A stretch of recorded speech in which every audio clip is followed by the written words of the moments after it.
11:26 हो चुके हैं जी। इस वक्त I-8 जो पुल है जहाँ से इमरान खान का काफ़िला लेफ़्ट मुड़ना है, वो यहाँ से लेफ़्ट मुड़ेगा। आप देख सकते हैं लोगों की बहुत बड़ी तादाद हो रही है। यादगार फतह भी सामने बिल्कुल मौजूद है।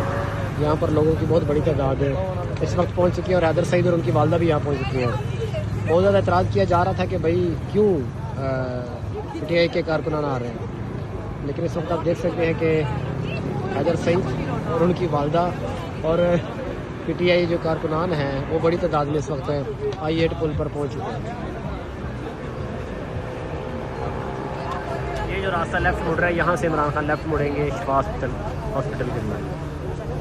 क्या जी इस वक्त I-8 जो पुल है जहाँ से इमरान खान का काफ़िला लेफ़्ट मुड़ना है, वो यहाँ से लेफ़्ट मुड़ेगा। आप देख सकते हैं लोगों की बहुत बड़ी तादाद हो रही है। यादगार फतह भी सामने बिल्कुल मौजूद है। यहाँ पर लोगों की बहुत बड़ी तादाद इस वक्त पहुँच चुकी है और हैदर सईद और उनकी वालदा भी यहाँ पहुँच चुकी हैं। बहुत ज़्यादा एतराज़ किया जा रहा था कि भाई क्यों PTI के कारकुनान आ रहे हैं, लेकिन इस वक्त आप देख सकते हैं कि हैदर सईद और उनकी वालदा और PTI जो कारकुनान हैं वो बड़ी तादाद में इस वक्त I-8 पुल पर पहुँच चुके हैं। ये जो रास्ता लेफ़्ट मुड़ रहा है, यहाँ से इमरान खान लेफ़्ट मुड़ेंगे शिफा हॉस्पिटल के लिए।